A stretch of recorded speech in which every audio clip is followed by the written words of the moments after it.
Hello, everyone. Welcome to Pints and Politics. Always, you got Drew, you got Mike. Going remote today. Mike, how you doing? Not too bad. It's a little warm today. It's 90 some degrees heat index. It's My kids asked me today how hot is it? And I said, well, it's almost like standing outside the gates of hell, but maybe not quite that hot. It's uncomfortable anyways, no matter where you are, what you're doing. Yeah, I stepped outside. It was like an oven. I'm hiding in my basement. So I suppose it is what it is. Yeah, last week we had the week off. There was something crazy going on. There was a full-on political assassination in Minnesota for those who haven't been paying attention to the news. There was two legislators and their spouses got shot. It would have been Saturday. What day would that have been? June, I want to say 14th. I believe you're right. Yes. Yeah, June 14th. There was an assassination and assassination attempt, and it was just things were all chaotic just in the political realm. It was also the same day as the No Kings protest, and it was just nuts. Mike, do you have any? How are things on your end as a legislator for that specifically? Well, I guess there's a lot of thoughts. We were supposed to be down in the cities. You were going to be coming down on Saturday. The shooting happened at late or early Saturday morning. Um, when I got the messages and stuff, it was about 7 o'clock in the morning. Got contacted, said that this had gone on. Um, my initial thought was my kids, because this was targeted towards politicians in their homes, and my wife and I were in the metro, and my kids were up here with my oldest daughter, and she's 20 years old. But that's my first thought. You know, what about my family? And Right. which was great. What was great about it is I called my local sheriff because I tried calling the house here, got no answer. And of course, I assumed the kids had been up late the night before. Mom and dad are gone, so stay up late, watch TV, and eat too much popcorn. And no answer. But I called the sheriff, let him know what was going on, and he said, "Mike, I'll be there in 15 minutes." So he was. He came to the door. Kids answered it.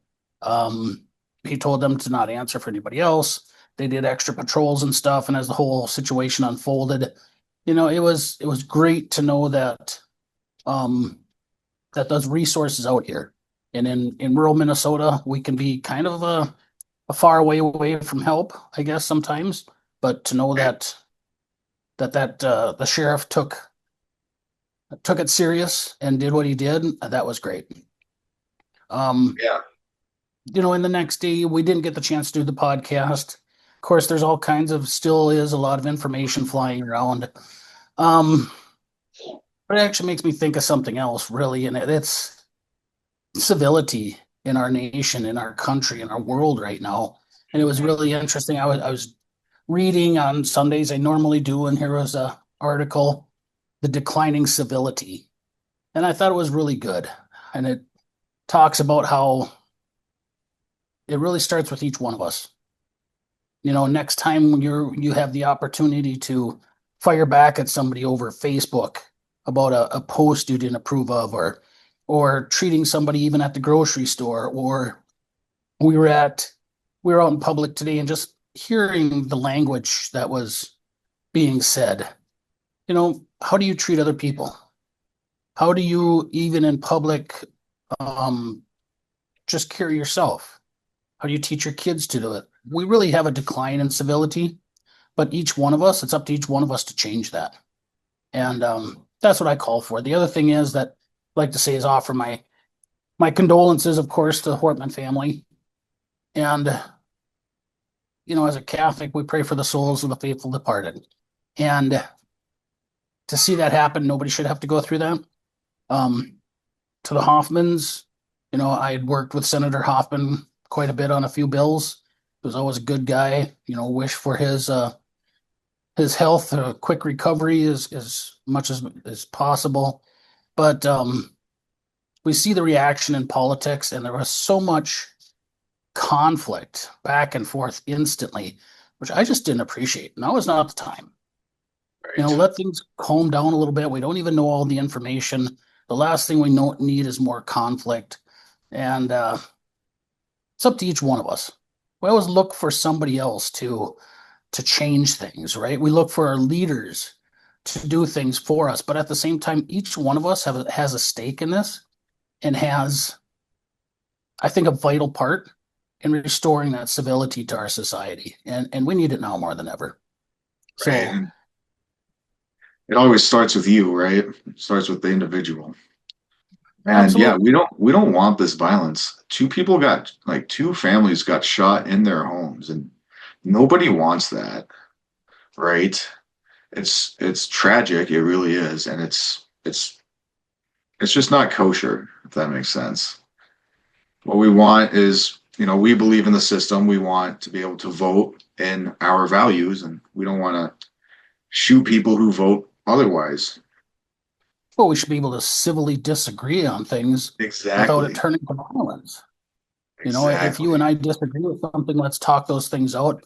And if I can't articulate the message well enough why I think that my viewpoint is the best, well, then I need to do a better job of that. I don't revert to violence to Yeah. make the point better, or to change or to have somebody change to my point of view. You can't force them to do it, Right. so it's crazy. I think we need to do a whole lot better, and it starts with each one of us. Yeah. Yeah, no, it's interesting that you brought up civility because every time some kind of violence happens, we always hear people call for civility and like we gotta like tone down the rhetoric. I don't know how many times I've heard that in the past year. And we truly do need to tone down the rhetoric because there is no need for violence between us. And there are differences, but again, we can actually, as men and as adults, talk things through and negotiate. But yeah, it's just kind of one of those things we had to bring up, and because that's huge news. Thankfully, we caught the guy or caught a suspect.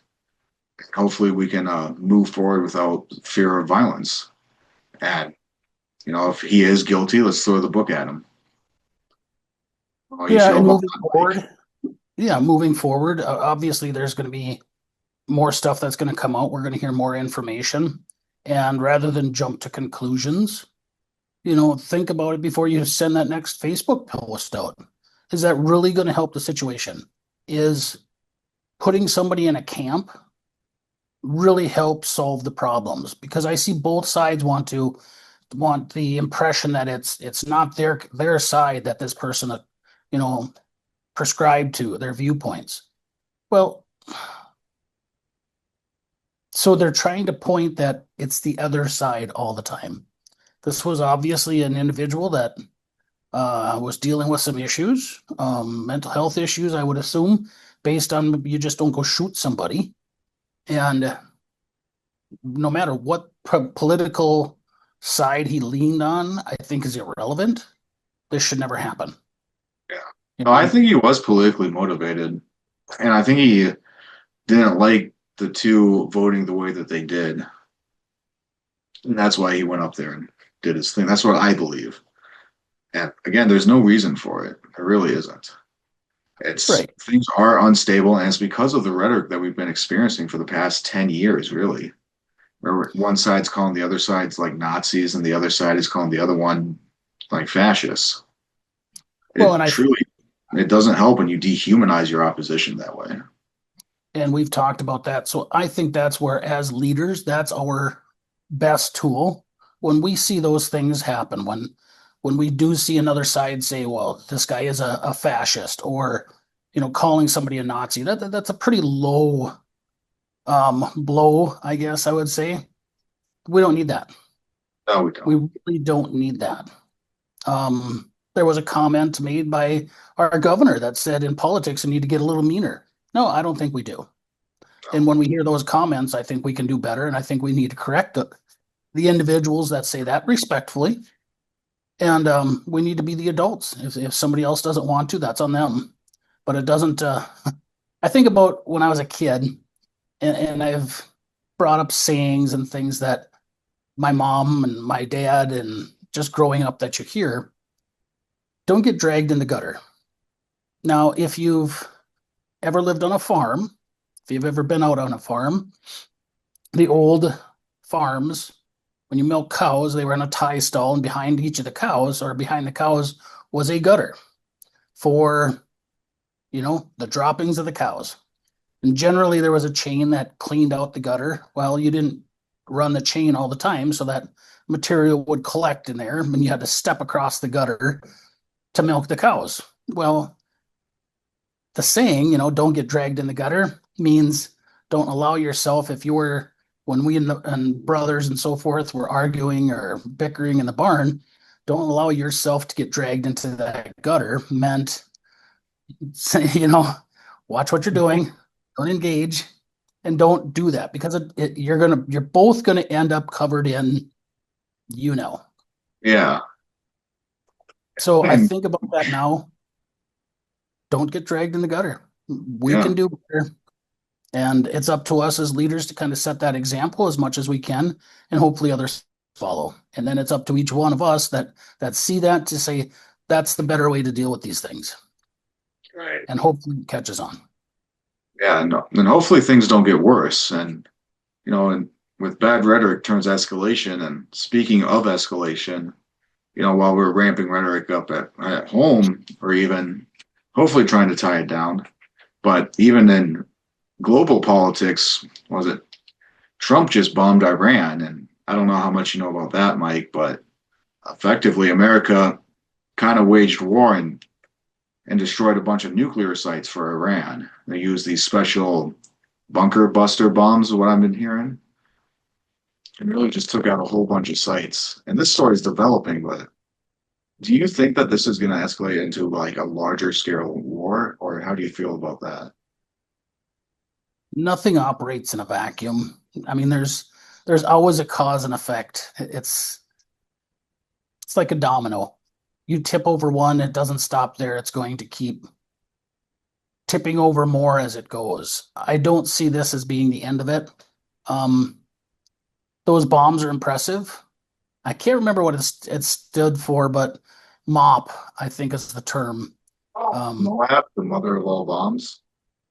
nope, I can't remember. MOP. Oh, MOP. Anywho, it was interesting to hear the president talk about that. And my first thought is the Constitution. As conservative as Republicans, as somebody that I believes is more, I'm believing more of a constitutional conservative. We have the rule of law in place for a reason, and Congress is required to declare war. This is supposed to be voted on, and if you read up on it, and now, granted, I haven't studied this in depth, um, especially as a politician, because I think I view it a little bit different.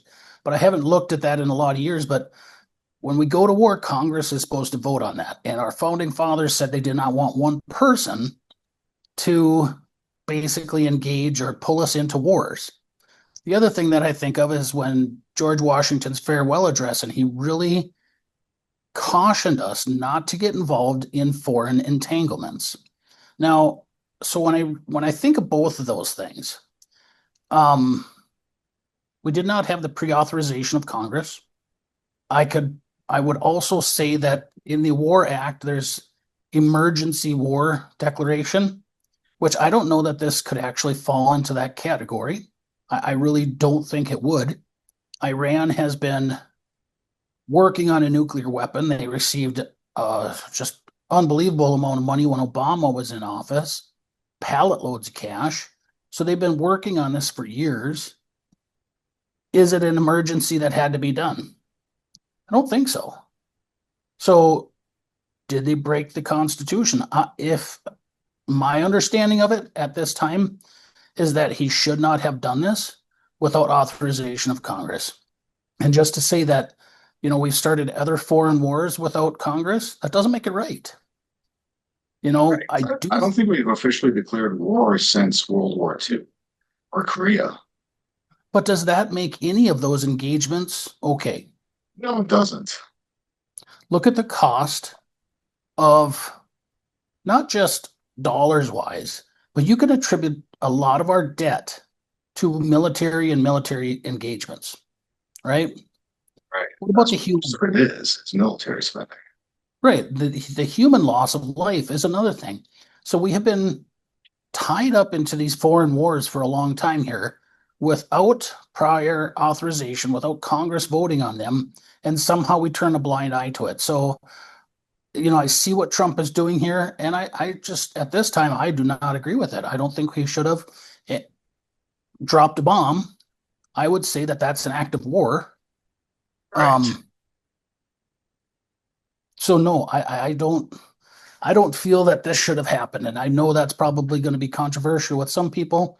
One of the talking points that a lot of conservatives have had for Trump is that he did not start a war in his That first was term. that was fantastic. What exactly? That was one of the Yeah. best things about him is that he didn't get us involved in a war.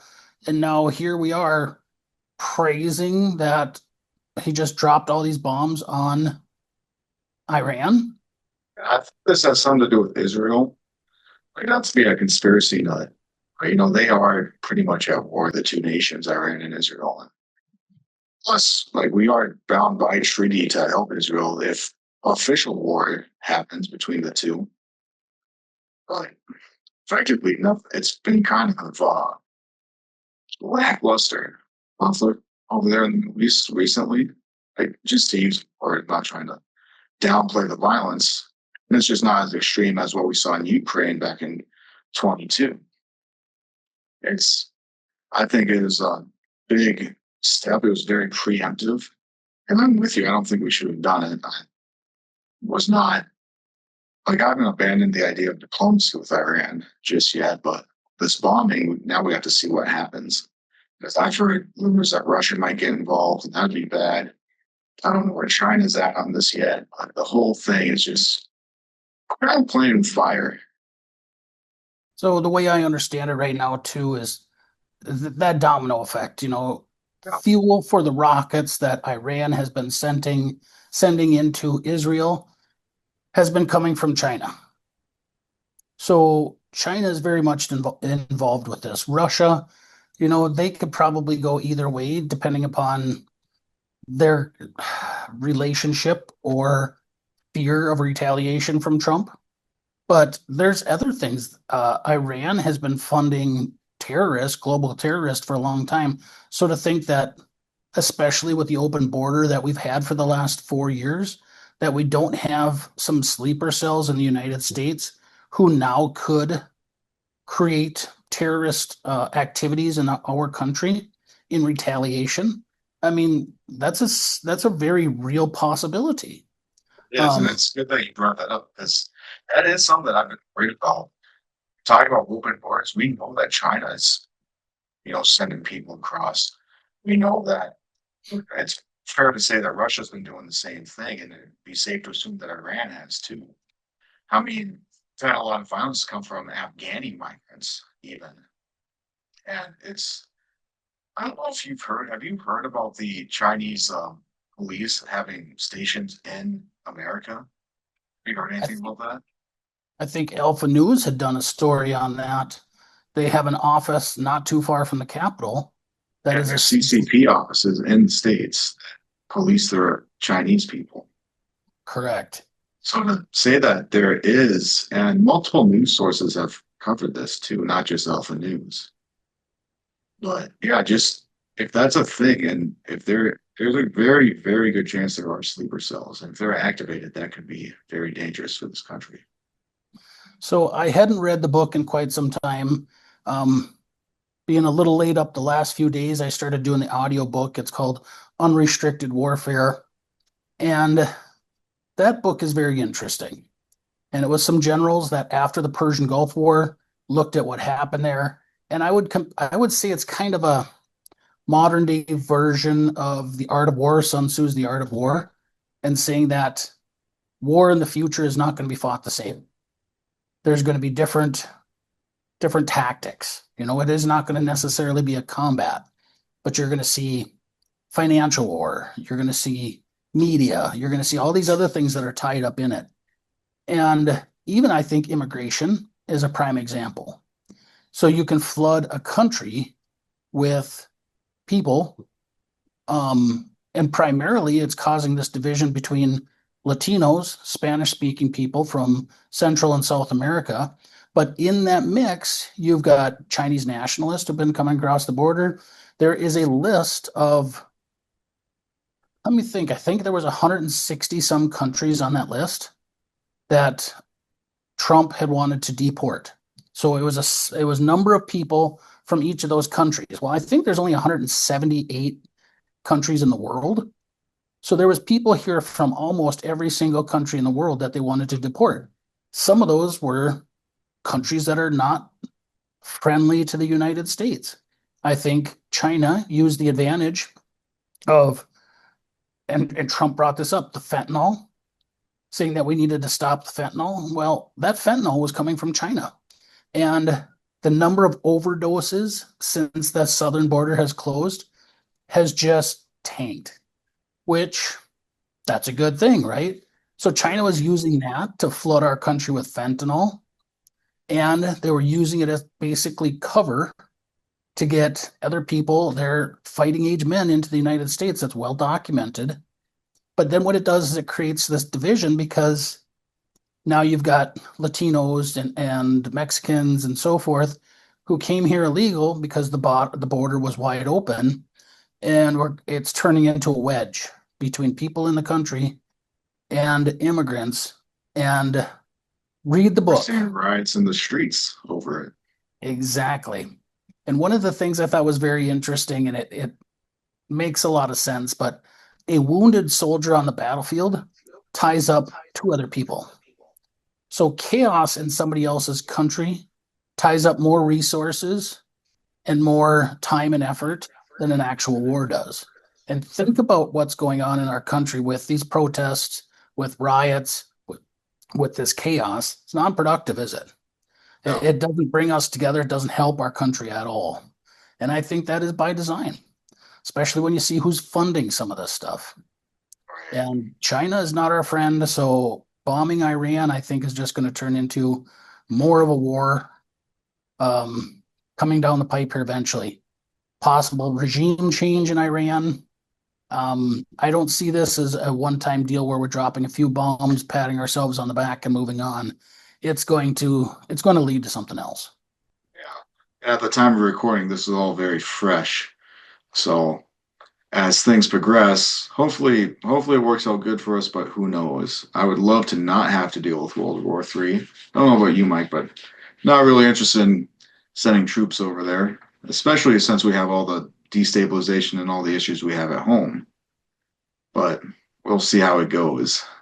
You got any last words for the audience or final sayings? Well, I guess first and foremost, let's go back to that civility, and that's something you and I had started this podcast talking about virtue, right? Right. Patience, fortitude, many of those things. Well, let's look at civility. When we're looking at these protests and so forth, and I've been very frustrated with them because I don't think people really realize what the end goal is there for some individuals in these. But let's talk to people, let's treat them with respect. Let's carry ourselves with civility moving forward. And because I do not want a World War III. I do not want another war in the Middle East. Um, and I think that those conversations is probably what we need to do in this country more than anything, rather than pit people against each other. Right. So help each other out. Don't push each other down. I like it. Yeah, because yeah, build others up and you build up yourself. But Yeah. anywho, I think that about wraps it up for today. Thank you all so much for watching Pints and Politics. Always, we got Mike, we got Drew. Let's see if we can live in peace. God bless. Take care.